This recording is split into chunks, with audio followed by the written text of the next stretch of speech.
Après leur atelier tenu ce 12 juin 2019, toutes les femmes qui font partie de celles qui ont été victimes des activités minières sont descendues sur le terrain. Elles ont décrié contre les indemnisations qui ne respectent pas le code minier et elles ont compris que les activités minières des entreprises détériorent la qualité de vie de la population. De ce fait, elles ont formulé des recommandations auprès des autorités provinciales afin que ce problème ait des solutions. Merci de choisir la radio-télévision Wangu. Mesdames, Messieurs, bienvenue dans ce journal. Après leur rencontre sur Femmes debout pour les mines de développement, les femmes victimes des activités minières sont descendues sur le terrain pour faire une déclaration contre le non-respect des indemnisations qui ne respectent pas pour décrier les indemnisations qui ne respectent pas le code minier. Suivez des précisions dans ce reportage.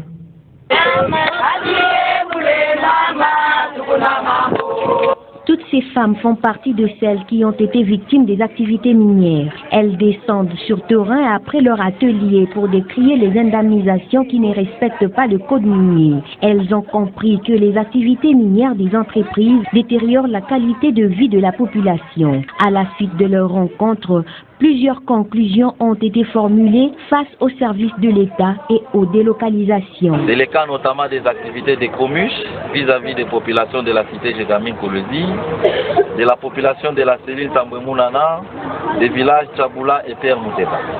Il y a trop de cas de délocalisation qui continuent à se réaliser au niveau de la province en violation de la directive y afférente. Les services de l'État se montrent encore inefficaces et impuissants pour protéger les populations contre les impacts négatifs des entreprises. Pour autant, ces services ne réagissent pas aux plaintes et même leur adressées. Les participants ont aussi dénoncé les violations des droits des populations par Comus, du fait de déplacements sans indemnité juste et réinstallation préalable des cultivateurs, notamment des villages Tchaboula et Père Mouteba.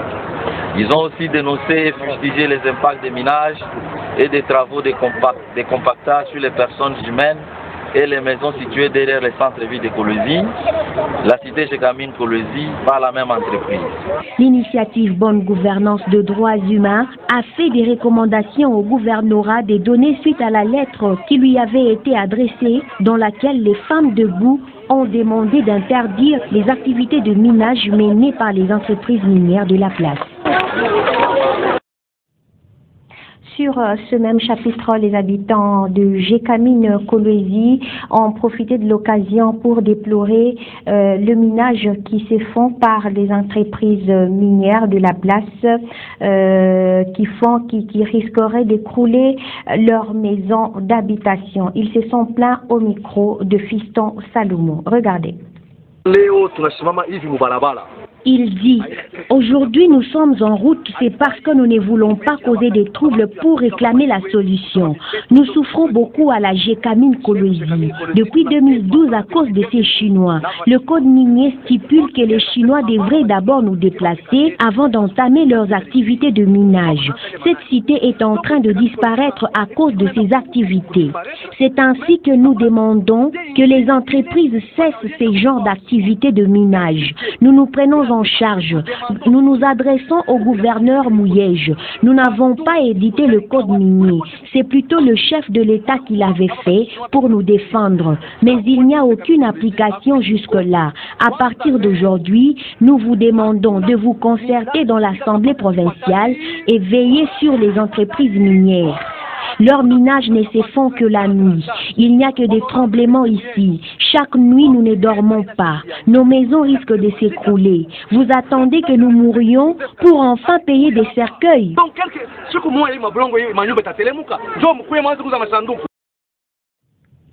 Et puis la plateforme Lamouka annonce la suspension de ses députés et sénateurs à toutes les activités parlementaires jusqu'à nouvel ordre.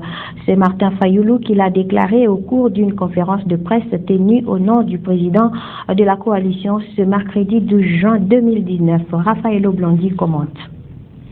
Cette décision est prise pour dénoncer l'invalidation des 23 députés nationaux et 2 sénateurs de l'AMUCA par la Cour constitutionnelle au profit des candidats du Front commun pour les Congo. Nous dénonçons ces comportements des juges, un comportement manifestement orienté contre notre coalition et de nature à mettre en mal la cohésion nationale déjà très fragilisée. Par conséquent, nous rejetons tous ces arrêts uniques de la Cour constitutionnelle pris largement hors délai, violant ainsi les dispositions de l'article 74 des lois électorales. Messieurs Félix Tshisekedi et Joseph Kabila ont assassiné l'état des droits en faisant de la corruption les seuls véritables salaires du juge et du magistrat, avait déclaré Martin Fayulu le mercredi 12 juin 2019.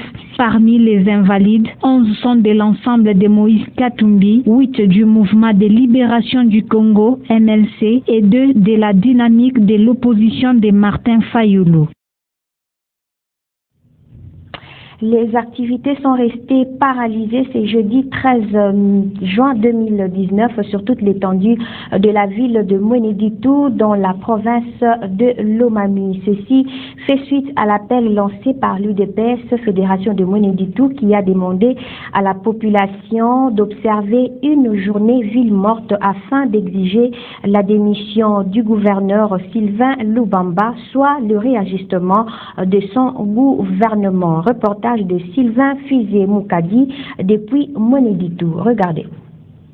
Dans le cadre que nous sommes en train de rechercher de nos revendications, l'UDPS ville de Mweneditu projette une journée ville morte, une journée sans marché ce jeudi. Nous ne serons pas à nos travaux, mais resterons chez nous pour méditer parce que c'est notre droit et nous voulons obtenir ce que nous avons demandé.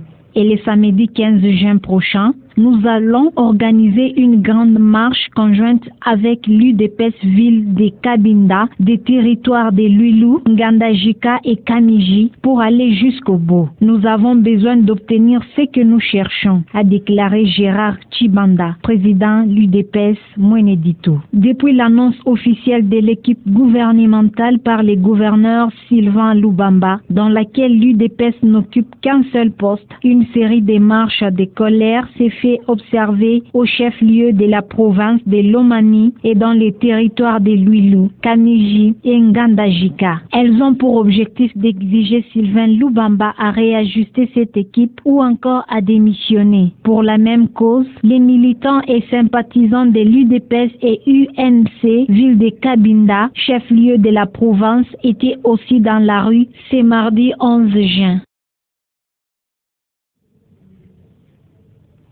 Et puis, l'entreprise Tenke Fungurume Mining fait face depuis un temps à la situation d'incursion de creuseurs artisanaux dans ses concessions regroupées au village Kafoya dans le territoire de Lubudi. Cette situation inquiétante était au centre de la décentralisation de Kolwezi du vice-premier ministre de l'Intérieur Basile Olongo dans l'objectif de mettre sur pied des stratégies pour éradiquer ce phénomène. Suivez le reportage de la presse du gouvernorat.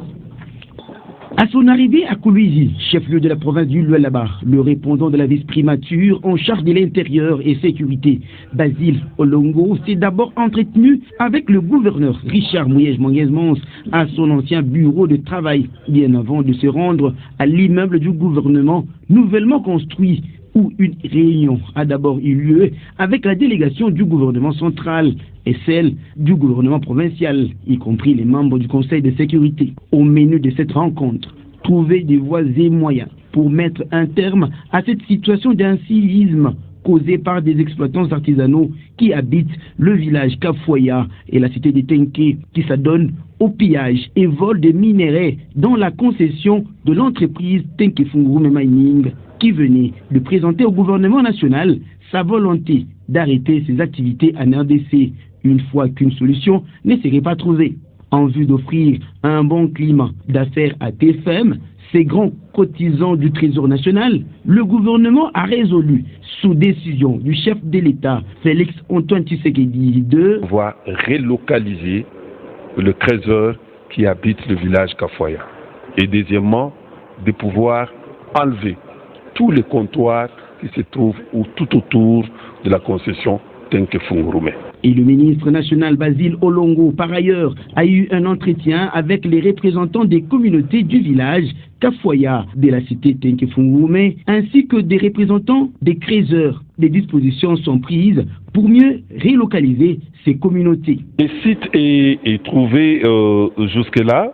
Je pense que le gouverneur vous donnera de précisions, mais ça se fera en collaboration. Une commission est mise en place, ça se fera en collaboration avec le représentant des créateurs que vous avez vu dans la salle et l'équipe que le gouverneur mettra en place. Ils vont aller visiter l'endroit et ce sera un bon endroit.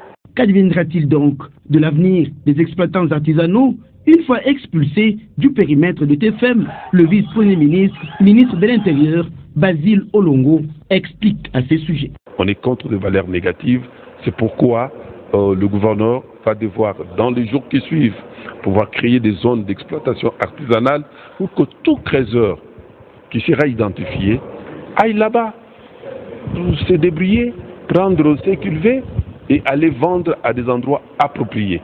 Cette opération de relocalisation des créateurs de Kafoya et Tenke interviendra en moins de temps.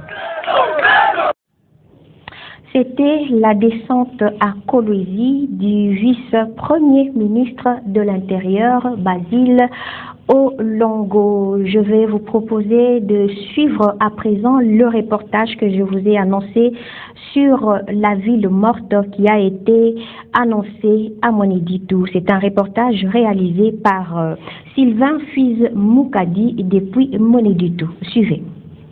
Il est 10h30 à Mweneditu. Nous sommes ici au marché central. Les portes des magasins, boutiques et pharmacies sont restées fermées. Les vendeurs et vendeuses se regroupent ça et là, parlent de la situation politique qui devient de plus en plus chaotique. Les pneus ont été également brûlés sur le boulevard Kassavobo vers 8h par la population, empêchant donc toute circulation. Dans le secteur des transports, pas de véhicules en partance pour Mbujimaï dans le Kasaï oriental. Les taxis-motos sont presque rares au parking. Les écoles n'ont pas fonctionné comme tous les jours.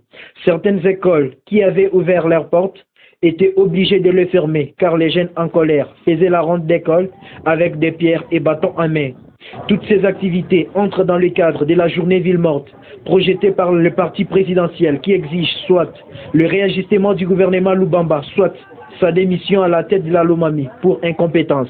La journée ville morte a été respectée à 100% selon Gérard Tibanda, président fédéral de l'IDPS. La population a respecté à 100% cette ville morte parce que ça fait longtemps que la population vit dans une misère qu'on ne peut pas dire non.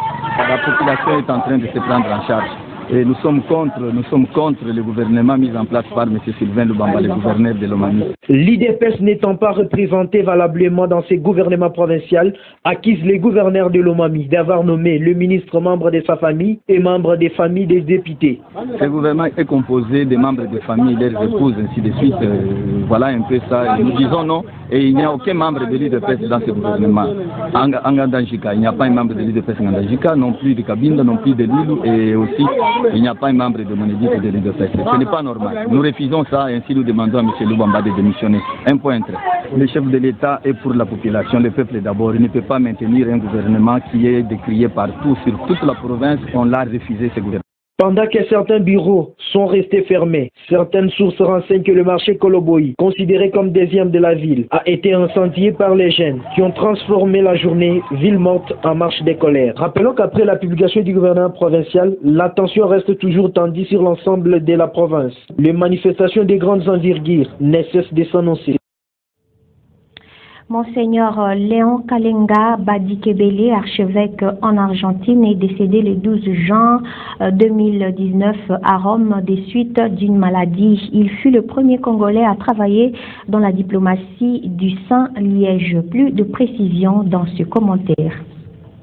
Né à Kamina en juillet 1956, il a été nommé prêtre en septembre 1982. Monseigneur Léon Kalinga avait obtenu le titre de docteur en droit canonique avant d'entrer au service diplomatique du Saint-Siège en février 1990. Il a notamment servi les représentations pontificales de Haïti, du Guatemala, de la Zambie, du Brésil, d'Égypte du Zimbabwe et du Japon. Riche de son expérience, il a été nommé en mars 2008 nonce apostolique au Ghana avant d'être transféré en février 2013 à la nonciature d'El Salvador et le 13 avril de la même année à Belize. Le 17 mars 2018, il a été nommé nonce apostolique en Argentine par le pape François. Monseigneur Léon Kalinga a reçu le sacrement de l'Église ainsi que la prière du Saint-Père et des nonces apostoliques convoqués à Rome pour leur rencontre avec le pape François. Et puis en sport, la liste définitive des joueurs qui devront représenter la RDC à la prochaine Coupe d'Afrique des Nations a été rendue publique dans la soirée du mardi 11 juin 2019. 23 joueurs vont continuer la préparation avant le démarrage de la compétition déjà le 21 juin prochain. Des précisions dans cet élément de Grâce Kitwa. Les sélectionneurs de la RDC, Jean-Florent Ibenge Ikwangé, a rendu public sa liste de 23 léopards qui iront défendre les couleurs de la RDC en terre égyptienne. Presque tous les cadres de cette sélection sont revenus, une liste qui est un parfait mélange de locaux ainsi que des professionnels. En défense, le coach a fait confiance à un classique composé des habitués, Joe Issamampeko du tout-puissant Mazembe Anglebert, Marcel Tisserand, Abobo Ungenda, Wilfried Moké, mais surtout de nouveaux qui feront leur première Coupe d'Afrique des Nations, c'est le cas du jeune Juma Chabani de V-Club, Christian Louindama et Arthur Maswaku. La médiane est composée des cadres de cette sélection nationale. Dans ses compartiments, le sélectionneur a préféré l'expérience à la jeunesse. Il a fait appel au capitaine Youssouf Moulumbu qui sera à sa 4e phase finale de la Coupe d'Afrique des Nations. Paul José Mpoku du Standard de Liège, Jacques Magoma, Chancel Mbemba, mais aussi le grand retour de l'emblématique meneur de jeu du tout-puissant Mazembe Anglebert, Trésor Poutoumadi, qui a foulé pour sa dernière fois le pelouse de la CAN lors de l'édition 2015 en Afrique du Sud. Pour la ligne d'attaque, Ibenge comptera la précision de Cédric Bakambu, la percussion de Yannick Yala-Bolassier et Elia Meshak, la fraîcheur de Brit Assomalanga et la puissance de Jonathan Bolingi Mpangi. Il faut signaler que les Léopards poursuivent la dernière phase de cette préparation en Espagne qui se clôturera par un match de fixation contre la sélection du Kenya avant de rejoindre la capitale égyptienne pour s'acclimater en attendant le début de cette compétition. Toutes nos excuses, mesdames, messieurs, pour ce journal qui a connu des petites complications. Merci de votre attention. Bonne suite de programmes sur la radio-télévision Wango. Au revoir.